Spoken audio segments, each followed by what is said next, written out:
परिचय। आज दो मित्र रॉय और सिड पिकनिक मनाने के लिए एक समुद्र तट पर आए और उन्होंने खूब आनंद लिया। यह तट प्राकृतिक सुंदरता से भरपूर है और मैं इस प्रकार की दृश्यावली बहुत पसंद करता हूं। रॉय, वहां उठती उन ऊंची समुद्री लहरों को देखो, कितनी आकर्षक लग रही हैं, है ना? हाँ, वे तो आश्चर्यजनक हैं। लेकिन क्या तुम्हें पता है कि ये समुद्री तरंगे किस परिघटना का अनुसरण करती हैं? नहीं, क्या तुम मुझे बता सकते हो?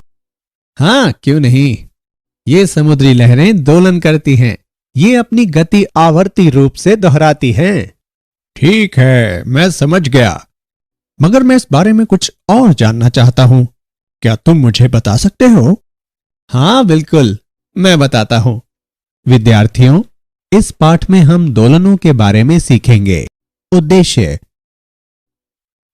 इस पाठ के अंत में आप निम्न करने में सक्षम हो जाएंगे: दोलनों और शब्दावलियों को परिभाषित करना, सरल आवर्त गति को समझना, सरल आवर्त गति को एक समान वर्तुल गति के साथ विश्लेषित करना, सरल आवर्त गति में वेग और त्वरण की गणना करना, सरल आवर्त गति के लिए बल के नियम को परिभाषित करना, सरल आवर्त गति में ऊर्जा की गणना करना, कमानी दोलन को विश्लेषित करना, सरल लोलक के बारे में जानना, अवमंदित सरल आवर्त गति को समझना, प्रणोदित दोलनों तथा अनुनाद को समझना। आवर्ती और दोलन गतियां। आवर्ती गति: यह वह गति है जो समान समय अंतरालों के बाद स्वयं को दोहराती है। समय अंतराल आवर्ती गति का आवर्तकाल कहलाता है। कुछ उदाहरण निम्न हैं: सूर्य के परितः ग्रहों की गति, पृथ्वी का अपने ध्रुवीय अक्ष पर घूमना, किसी घड़ी की सुइयों की गति। दोलन गति: यदि कोई पिंड किसी मध्य स्थित के पीछे और आगे गति करता है तो कहा जाता है कि यह दोलन गति करता है। कुछ उदाहरण निम्न हैं: किसी दीवार घड़ी के लोलक की गति, किसी कमानी से लटके भार के दोलन, किसी यू आकृति की नली में द्रव्य की गति जब द्रव्य को एक ओर संपीड़ित किया जाता है और फिर इसे छोड़ा जाता है। आवर्तकाल, आवृत्ति एवं विस्थापन। आवर्तकाल: वह न्यूनतम समय अंतराल जिसके बाद गति की पुनरावृत्ति होती है, इसका आवर्तकाल कहलाता है। आवर्तकाल को प्रतीक टी से अनुरूपित किया जाता है। इसका एसआई मात्रक सेकंड होता है। आवृत्ति: एक सेकंड में पूर्ण किए गए चक्रों की संख्या दोलन की आवृत्ति कहलाती है। टी का व्युत्क्रम प्रति इकाई समय में दोलनों की संख्या प्रदान करता है। इसे प्रतीक v से निरूपित किया जाता है। v और t के बीच निम्न संबंध होता है: v बराबर 1/t। v का मात्रक प्रति सेकंड है। यह हर्ट्ज कहलाता है। विस्थापन को किसी भी विचारणीय भौतिक गुण में समय के साथ परिवर्तन के रूप में परिभाषित किया जाता है। आइए एक उदाहरण देखें। माना कि कोई गुटका ऐसी कमानी से जुड़ा है जिसका दूसरा सिरा किसी दृढ़ दीवार से संबद्ध है। गुटका घर्षणहीन पृष्ठ पर चलता है। गुटके की गति को दीवार के विस्थापन x के रूप में वर्णित किया जा सकता है। सरल आवर्त गति। सरल आवर्त गति एक मध्य स्थित से एक सीधी रेखा में आगे और पीछे होने वाली आवर्ती गति होती है, जिसमें त्वरण विस्थापन के समानुपाती होता है तथा यह सदैव माध्य स्थिति की ओर निर्देशित होती है। एक कण पर विचार करें जो सीमाओं +a और -a के बीच एक x अक्ष के मूल पर आगे और पीछे दोलन करता है। यह सरल आवर्त गति है। यदि मूल से कण का विस्थापन x समय के साथ निम्नानुसार परिवर्तित होता है: xt बराबर a cos omega t plus phi, जहां a बराबर आयाम, ओमेगा बराबर कोणीय आवृत्ति, phi बराबर कला नियतांक। SHM में विस्थापन समय का एक ज्यावक्रिय फलन होता है: सरल आवर्त गति तथा एक समान वर्तुल गति। सरल आवर्त गति एक समान वर्तुल गति का उस वृत्त के व्यास पर प्रक्षेप होती है जिसमें यह वर्तुल्य गति हो रही है। आइए बेहतर विश्लेषण के लिए एक उदाहरण देखें। एक गेंद को किसी डोरी के सिरे से बांधकर क्षैतिज तल में उसे किसी निश्चित बिंदु से परितः अचर कोणीय चाल से गति कराएं। तब गेंद क्षैतिज तल में एक समान वर्तुल गति करेगी। अपनी आंख को गति के तल में केंद्रित करके तिरछी ओर से या सामने से गेंद का अवलोकन करें। गेंद एक क्षैतिज रेखा के अनुदिश इधर उधर गति करती प्रतीत होगी, जिसमें घूर्णन का बिंदु मध्य बिंदु होगा। इसके विकल्प रूप में आप वृत्त के तल के लंबवत गेंद की परछाई को किसी दीवार पर भी देख सकते हैं। इस प्रक्रिया में हम जो कुछ अवलोकन करते हैं वास्तव में वह हमारी दृष्टि की दिशा के अभिलंबवत व्यास पर गेंद की गति होती है। सरल आवर्त गति में वेग तथा त्वरण। एक समान आवर्त गति में एक कण की चाल v इसकी कोणीय चाल ओमेगा गुने वृत्त a की त्रिज्या है। v बराबर ओमेगा a। t समय पर वेग v की दिशा वृत्त की स्पर्श रेखा के अनुदिश उस बिंदु पर जहां उस क्षण में कण स्थित है। प्रक्षेप कण का वेग निम्नानुसार व्यक्त है। v ऑफ t बराबर minus omega a sine omega t plus phi. यहां ऋणात्मक चिन्ह इंगित करता है कि v ऑफ t की दिशा x अक्ष की धनात्मक दिशा के विपरीत है। SHM करने वाले एक कण का तात्क्षणिक त्वरण संदर्भ वृत्त विधि से निर्धारित किया जा सकता है।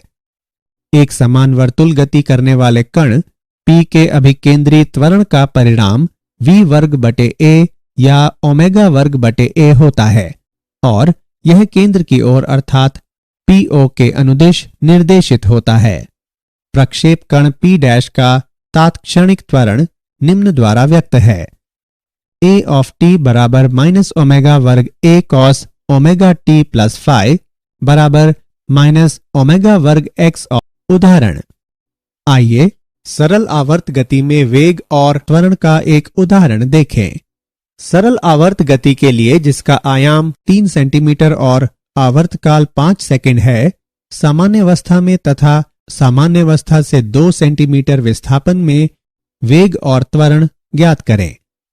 आइए इसका हल देखें।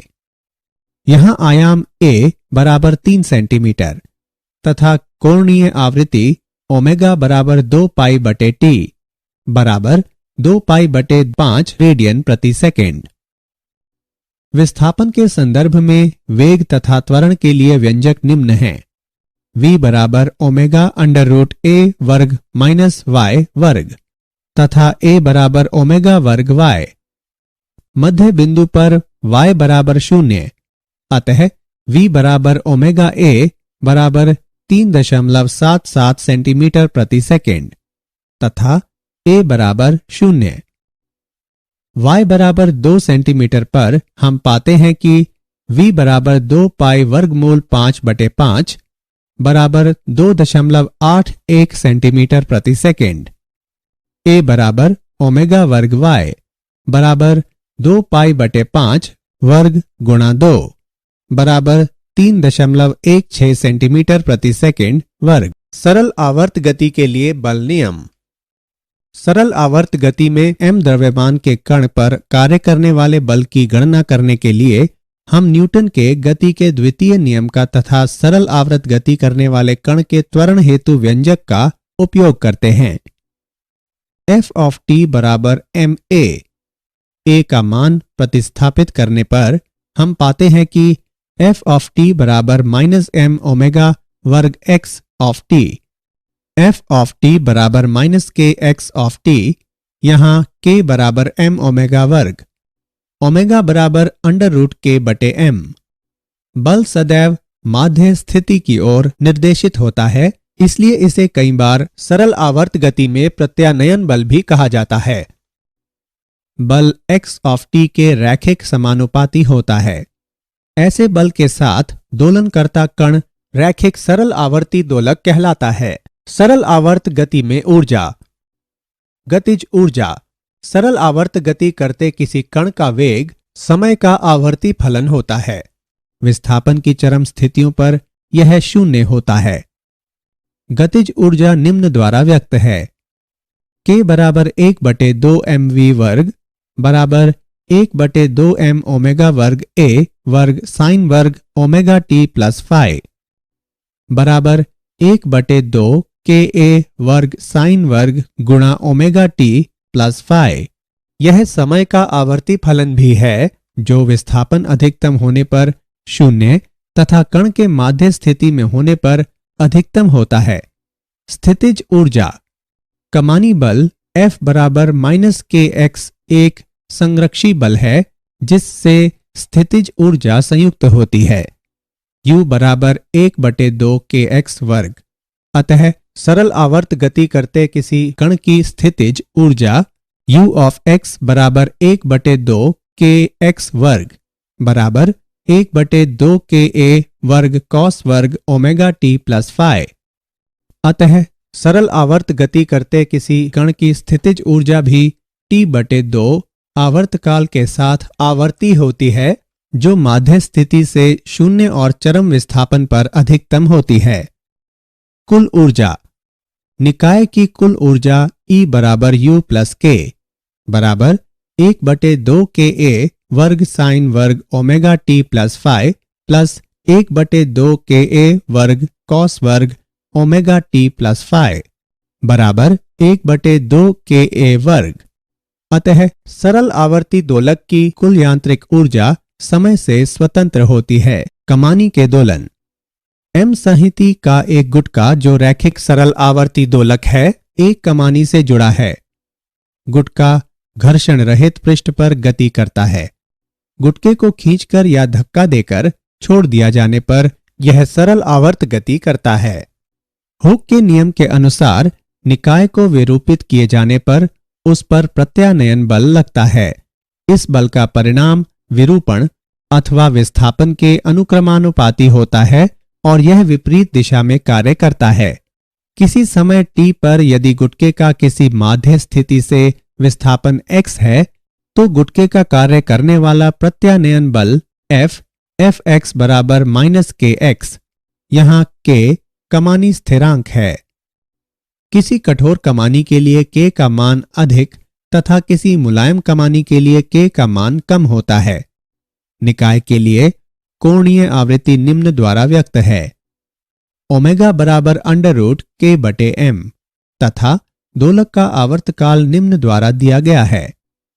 T बराबर 2 वर्गमूल m/k। सरल लोलक m द्रव्यमान के एक छोटे गोलक को L लंबाई की एक न खिंचने वाली डोरी से बांधकर एक सरल लोलक बनाया जा सकता है। डोरी का दूसरा सिरा छत में एक टेप से जोड़ दिया जाता है। गोलक पृष्ठ के तल में इधर उधर धुराग्र बिंदु से गुजरने वाली ऊर्ध्वाधर रेखा के बाएं और दाएं दोलन करता है। यह आवर्ती गति माध्य स्थिति से छोटे विस्थापनों के लिए सरल आवर्त गति है। थीटा डोरी द्वारा ऊर्ध्वाधर से बनाया गया कोण है। जब गोलक माध्य अवस्था में होता है तो थीटा बराबर 0 होता है। गोलक पर केवल 2 बल कार्य करते हैं जो निम्न हैं। डोरी में तनाव T, गुरुत्व के कारण ऊर्ध्व बल mg को डोरी के अनुदिश mg cos थीटा तथा इसके अभिलंबवत mg sin थीटा घटकों में वियोजित किया जा सकता है। स्पर्श रेखीय घटक लोलक के धुराग्र बिंदु के परितः एक प्रत्यानन बल आघूर्ण उत्पन्न करता है। यह बल आघूर्ण सदैव गोलक के विस्थापन के विपरीत कार्य करता है ताकि वह गोलक को उसकी केंद्रीय अवस्थिति की ओर वापस ला सके। थीटा बराबर -L mg sin थीटा। निकाय के लिए कोणीय आवृत्ति निम्न प्रकार व्यक्त है। ओमेगा बराबर √mgl/I तथा आवर्तकाल निम्न प्रकार व्यक्त है। T बराबर √I/mgl।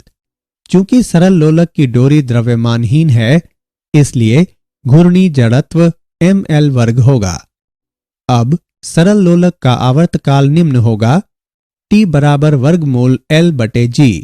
अवमंदित सरल आवर्त गति कई बार वायु में गति करते किसी सरल लोलक की गति धीरे धीरे मंद होती जाती है। ऐसा इसलिए होता है क्योंकि वायु का घर्षण बल तथा टेक पर घर्षण बल लोलक की गति का विरोध करते हैं तथा इसकी ऊर्जा का धीरे धीरे क्षय करते हैं। ये अवमंदित दोलन कहलाते हैं। अवमंदित दोलनों में निकाय की ऊर्जा का नियंत्रण क्षय होता है, लेकिन छोटे अवमंदनों के लिए दोलन लगभग आवर्ती रहते हैं। क्षयकारी बल व्यापक रूप में घर्षण बल ही होते हैं। अवमंदन बल परिवेशी माध्यम की प्रकृति पर निर्भर करते हैं। यदि गुटके को एक द्रव्य में डुबोया जाए तो अवमंदन का परिणाम काफी अधिक होगा और ऊर्जा का क्षय अधिक तीव्रता से होगा। अवमंदन बल सामान्यतः गोलक के वेग के अनुक्रमानुपाती होता है तथा यह वेग की दिशा के विपरीत कार्य करता है।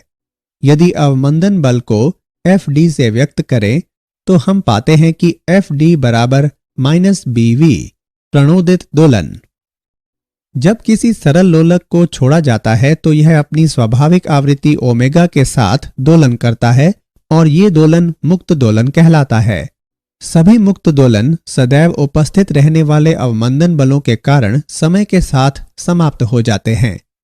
जब कोई बाह्य बल दोलनों को बनाए रखता है तो ये दोलन परिचालित या प्रणोदित दोलन कहलाते हैं। बाह्य बल स्वयं आवर्ती होता है जिसकी आवृत्ति ओमेगा डी परिचालित आवृत्ति कहलाती है। निकाय अपनी प्रवृत्ति आवृत्ति ओमेगा के साथ दोलन नहीं करता बल्कि बाह्य बल की आवृत्ति ओमेगा डी के साथ दोलन करता है। अनुनाद परिचालक आवृत्ति का वस्तु के दोलन के प्राकृतिक आवृत्ति के बराबर होने की स्थिति में दोलन के आयाम के अधिकतम होने की परिघटना को अनुनाद कहते हैं। आइए इसे एक उदाहरण से समझें। विभिन्न लंबाइयों के 5 सरल लोलक एक ही डोरी से लटकाए गए हैं। लोलकों 1 और 4 की लंबाइयां बराबर हैं तथा अन्य की लंबाइयां भिन्न हैं। अब हम लोलक 1 को गतिमान करते हैं। संबद्ध डोरी से होकर ऊर्जा उस लोलक से अन्य लोलकों को स्थानांतरित होती है जिसके फलस्वरूप वे भी दोलन करने लगते हैं। परिचालन बल संबद्ध डोरी द्वारा प्रदान किया गया है। इस बल की आवृत्ति लोलक 1 के दोलन की आवृत्ति के समान होती है। लोलकों 2, 3 और 5 की अनुक्रियाएं हैं। वे पहले विभिन्न आयामों से अपनी अपनी प्राकृतिक आवृत्तियों के दोलन करते हैं, परंतु यह गति अवमंदित हो जाती है और बनी नहीं रह पाती। लोलक 4 की अनुक्रिया लोलकों के इस सेट के विपरीत होती है। यह लोलक 1 के समान आवृत्ति के साथ दोलन करता है और इसका आयाम धीरे धीरे बढ़ता हुआ काफी अधिक हो जाता है। अनुनाद की भांति अनुक्रिया देखी जाती है। क्या आप जानते हैं गति के माध्य बिंदु पर स्थितिज ऊर्जा न्यूनतम होती है और अधिकतम विस्थापन पर स्थितिज ऊर्जा अधिकतम होती है। ज्वारीय बलों के कारण समुद्र तल ऊपर उठता और नीचे गिरता है और बनने वाली ज्वारीय धाराओं की दोलन गति होती है। 1656 में डच वैज्ञानिक क्रिश्चियन हजेंस ने पहली पेंडुलम घड़ी का निर्माण किया। तत्समय प्रचलित यांत्रिक घड़ियों की तुलना में यह महत्वपूर्ण सुधार था। इनकी सर्वोत्तम शुद्धता को प्रतिदिन 15 मिनट के विचलन से बढ़ाकर प्रतिदिन लगभग 15 सेकंड तक कर दिया गया। सारांश। आइए हमने जो कुछ सीखा है उसे संक्षेप में दोहराएं।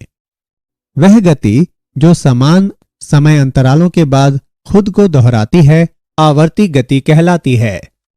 यदि कोई पिंड किसी माध्य स्थित से पीछे और आगे की गति करता है तो कहा जाता है कि यह दोलन गति करता है। 1 सेकंड में पूर्ण किए गए चक्रों की संख्या दोलन की आवृत्ति कहलाती है। विस्थापन को किसी भी विचारणीय भौतिक गुण में समय के साथ परिवर्तन के रूप में परिभाषित किया जाता है। सरल आवर्त गति एक माध्य स्थिति से एक सीधी रेखा में आगे और पीछे होने वाली आवर्ती गति होती है जिसमें त्वरण विस्थापन के समानुपाती होता है तथा यह सदैव माध्य स्थिति की ओर निर्देशित होती है। सरल आवर्ती दोलक की कुल यांत्रिक ऊर्जा समय से स्वतंत्र होती है। जब किसी सरल लोलक को छोड़ा जाता है तो यह अपनी स्वाभाविक आवृत्ति ओमेगा के साथ दोलन करता है और ये दोलन मुक्त दोलन कहलाता है। परिचालक आवृत्ति का वस्तु के दोलन के प्राकृतिक आवृत्ति के बराबर होने की स्थिति में दोलन के आयाम के अधिकतम होने की परिघटना को अनुनाद कहते हैं।